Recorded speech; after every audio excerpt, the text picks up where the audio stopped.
ኢራን ዓላማው ምንድነው? እሱ ዓለምን ወደ እስልምና ለመለወጥ ነው። መሳሪያዎቻቸውን መሬት ውስጥ እያስገቡ እልፍ ጊዜ እልፍ ይላል የሰራዊቱ ቁጥር። ሶስተኛውን ዓለም ጦርነት የሚያስነሱ አጋንንቶች 4 ናቸው። ተለቀቁ ይላል። ለሚመጡት ነገስታት ሁኔታዎችን ለማመቻቸት ኤፍራጥስ ወንዝ ምን አረገ ይላል? ደረቀ። ስለ ሐሰተኛው ክርስቶስ አንድ ሴት ተነስታለች። አሁን ሶኒያ ትባላለች። ሶኒያ የፓኪስታን ሴት ነች። ፓኪስታን ውስጥ በኋላ መጨረሻ ላይ ፓስተር ዘውገ መስሏን ያሳያቸዋል። ሶኒያ እንግሊዝ ሀገር ውስጥ የምትኖር ሴት ነች። ፎቶዋንም ማግኘት ራሱ ከባድ ነው፣ ምክንያቱም እስላሞች አይፈልጓትም። እና እዛ ጋር ምንድነው እሱ የምትመለከቱት? እቺ ሴት ምን ትላለች? ዓለም ሐሰተኛው ክርስቶስ እያለ እየፈለገ ያለው ምዕራብ ውስጥ ነው፣ ግን ያ ሰው የሚመጣው ኬት ነው አለች? ከእስላም። ማን ይባላል አለች? ማህዲ። ማህዲ የሚል ስም እናውቃለን። መጨረሻ ላይ በዓለም ውስጥ የሚመጣ አስተዳደርን የሚያስተካክል ሰው ነው ብለው ኢራኖች ያምናሉ። ይሄ ዮርዳኖስን ተመልከቱት። ዮርዳኖስ ውስጥ ኤፍራጥስ ውስጥ ምን አለ ደግሞ? የታሰሩ አጋንንቶች አሉ። 4 መላእክት። ትልቅ ጦርነት ይመጣል ኤፍራጥስ ጋር። እዛ አካባቢ ያሉ ሀገሮች ቻይና፣ ኢራን፣ ኢራቅ፣ እስራኤል፣ ተርኪንም መጨመር እንችላለን። ተርኪ፣ ሲሪያ፣ ቻይና፣ ኢራን፣ ኢራቅ፣ እነዚህ አገሮች በዛ አካባቢ ያሉት። ተመልከቱ አሁን ሰሞኑን ተፈጥሮ የነበረውን ነገር። መጽሐፍ ቅዱስ ግን ምን ይነግረናል? ተራ ቀደሙ ትክክል አይደለም፣ ግን አዜብ ዮሐንስ ራእይ 16 12 እና 13 ይዩት። የከነገ ወዲያውን ነገር ነው እግዚአብሔር ዛሬ እያሳየን ያለው። ይሄ ዮሐንስ ራእይ 16 12 እና 13 ኤፍራጥስ ወንዝ ይደርቃል ይላል። መቼ? መጨረሻው ጦርነት ላይ። ምን ይባላል የመጨረሻው ጦርነት? አርማጌዶን። ክርስቶስ ሲገለጥ የሚመጣ ጦርነት ነው።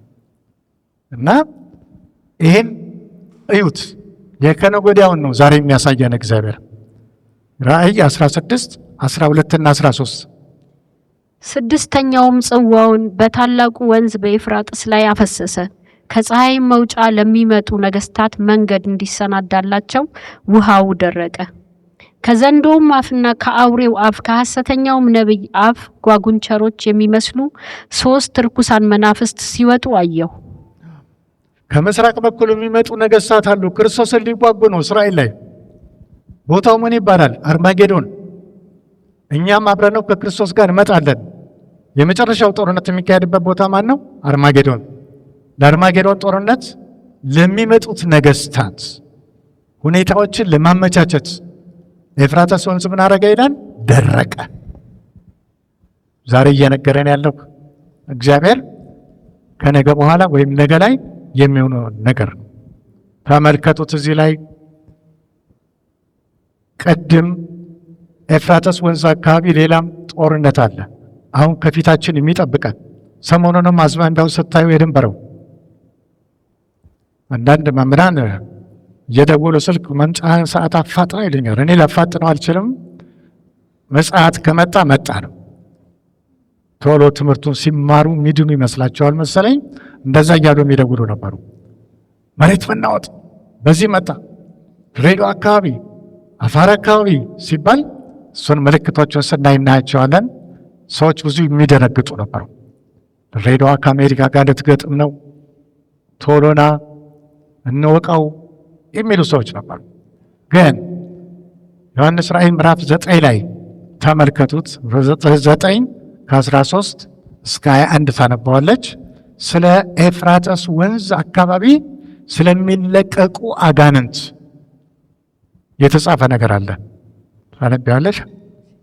6ኛውም መልአክ ነፋ።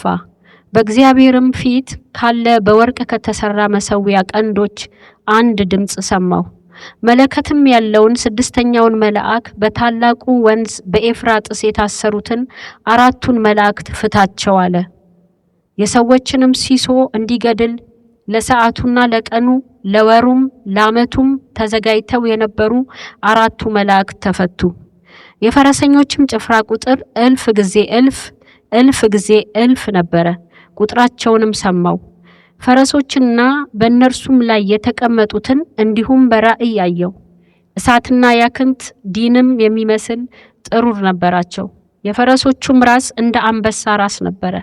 ካፋቸውም እሳትና ጢስ ዲንም ወጣ። ካፋቸውም በወጡት በእሳቱና በጢሱ በዲኑም በእነዚህ 3 መቅሰፍቶች የሰዎቹ ሲሶ ተገደለ። የፈረሶቹ ስልጣን በአፋቸውና በጅራታቸው ነውና ጅራታቸው እባብን ይመስላልና ራስም አላቸው፣ በእርሱም ይጎዳሉ። በእነዚህም መቅሰፍቶች ያልተጎዱት የቀሩት ሰዎች ለአጋንንትና ያዩ ወይም ይሰሙ ወይም ይሄዱ ዘንድ ለማይችሉ ከወርቅና ከብር ከናስም ከድንጋይም ከእንጨትም ለተሰሩ ለጣዖቶች እንዳይሰግዱ ስለ እጃቸው ስራ ንስሐ አልገቡም። ስለ መግደላቸውም ቢሆን ወይም ስለ አስማታቸው ወይም ስለ ዝሙታቸው ወይም ስለ ስርቆታቸው ንስሐ አልገቡም። ይህ ሰሞኑን ያየነው ጦርነት ኢራንና እስራኤል መሃል ነው። ቅድም እንደተናገርኩት ኤፍራተስ ወንዝ የሚገኙ ሀገሮች አብዛኞቹ ሙስሊም ሀገሮች ናቸው። ቻይናም እዛ አካባቢ ያለች። እልፍ ጊዜ እልፍ ይላል የሰራዊቱ ቁጥር። 3ኛውን ዓለም ጦርነት የሚያስነሱ አጋንንቶች 4 ናቸው። ተለቀቁ ይላል። ይሄ ቁጣ ነው የእግዚአብሔር። ህዝቡን ምን ያደርጋሉ? ያነሳሳሉ ለጦርነት። በዓለም ውስጥ የነበረውን ህዝብ ምን አደረጉት? ሲሶ ገደሉ ይላል። ሲሶ አሁን 8 ቢሊዮን ቢሆን ሲሶ የ8 ቢሊዮን 3 ኦልሞስት 3 ቢሊዮን ህዝብ ያልቃል ማለት ነው በጦርነት። ይሄ ኒውክሌር ጦርነት። አሁን ሰሞኑን በተካሄደው ጦርነት ብዙ ነገሮች ለማየት ተችሏል። ኢራን ዓላማዋ ምንድነው? እሱ ዓለምን ወደ እስልምና ለመለወጥ ነው። ምን አለ መሪዋ? እኔ ትልቁ ዓላማዬ ዓለምን አንድ የሚያደርግ ንጉሥ ይነሳል፣ የእሱን አገዛዝ እንዲመጣ ማፋጠን ነው አለ። ማን ይባላል ያ ሰውዬ? ማህዲ ማለት ዓለምን መጨረሻ ላይ መጥቶ ፍትህ የሚያመጣ መልካም የሆነ ሰው ብለው ሺያቶች ያምናሉ። ሺያ ቢለው ቃል 2 አይነት እስልምና አለ። ሺያ የሚባሉት ምን ያምናሉ? የአላህ እግዚአብሔር ማለታቸው ነው። ትክክለኛው ነብይ አሊ የሚባል ነበር ይላሉ። አሊ የሚባል መሐመድ ያሳደገው ልጅ ነው። ግን ገብርኤል ማለት ነው ተሳስቶ ራእዩን ለማሰጠው ይላሉ ለመሐመድ። ስለዚህ ትክክለኛው የአላህ ነብይ ማን ነው? አሊ። ሱኒ የሚባሉ ደግሞ አሉ ሌሎች። አብዛኞቹ እስላሞች ሱኒ ነው SUNNI። እነሱ ደግሞ ምን ብለው ያምናሉ? ትክክለኛው የእግዚአብሔር ነብይ ወይም የአላህ ነብይ መሐመድ ነው። ጅብሪልም በትክክል ራእዩን ለመሐመድ ሰጥቶታል ብለው ያምናሉ። ሺያ የሚባሉት ኢራን ጥቂቶች ናቸው። ሱኒ አብዛኞቹ የሙስሊም ተከታዮች ናቸው። አንድ ወቅት ማህዲ መጣ ተብሎ ሳውዲ አረቢያ መስጊድ ውስጥ ከፍተኛ ግርግር ተፈጥሮ ነበር። እንዳይገድሉት ከሰማይ ወረድኩ አለ። እንዳይገድሉት ሰው መግደል፣ ዝንብም ብታርፈባችሁ መግደል ክልክል ነው። እንደምንም አድርገው የተለያዩ ጋዞችን በመጠቀም እነዛን ሰዎች ይዘዋቸው ነበር። የዛን ጊዜ ከሰማይ ወረደን ነው የሚሉት። ስለዚህ ያቺ ቅድም ያልኳት ሴት ሱኒያ የምትባለው በኋላ ምስሏን ታያላችሁ። እሷ የምትለው ምንድን ነው? እሱ አውሮፓያኖች መጽሐፍ ቅዱሳቸውን በደንብ አላወቁትም።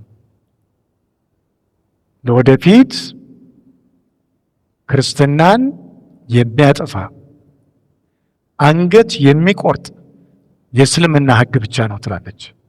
ስለዚህ አንገት የሚቆረጠው በእስልምና ብቻ ነው። ስለዚህ ያ ሰው የሚመጣው ከእስላሙ ዓለም ነው ትላለች። ደም የተመለከትናት እስላም ሴት ነች። አያቶላ አሊ ሆሜኒ ይባላል። ያው የኢራን መሪ፣ የኢራኑ ገዢ። አሁን መሳሪያቸውን አይታቸዋል። ጦርነቱ ላይ በጣም አደገኞች ናቸው። መሬት ውስጥ ምን ያደርጋሉ? የሚተክሏቸው ነገሮች አሉ። መሳሪያዎቻቸውን መሬት ውስጥ እያስገቡ አሁን ትልቁ የምናየው ምንድነው? እሱ መሳሪያዎችም አሏቸው ኢራኖች እንደውም መሳሪያቸውን በእኛም አቅጣጫ ለመተኮስ የሚቃጡበት ጊዜ ነበር ጅቡቲን ለማግኘት። ስንት ጊዜ ጦርነት ሲኖር አንድ ሀገርና አንድ ሀገር ሲወጋ እኛ ደህና ነን ማለት አንችልም። የአሁኖቹ የጦርነት መሳሪያዎች አሜሪካ ኢትዮጵያ ማጥቃት ከፈለገች ከአሜሪካ ኒውክሌር መሳይል ብትተኩስ ኢትዮጵያ ላይ ቀጥታ ማረፍ ይችላል። ስለዚህ ሞት በምን መንገድ እንደሚመጣ አናውቅም። ኢራኖች እንደውም ምናልባት ጅቡቲ ጋር ከተኮሱ ኢትዮጵያንም ነካ ለማድረግ ይፈልገን ነበርና ስጋት ነበረኝ እኔ እና ጦርነት ባላሰብነው ባልጠበቅነው ሰዓት ይመጣል። ብዙ አይነት መሳሪያዎች አሉ። የሰው ልጅ በመሳሪያ በኩል በጣም ገፍቷል።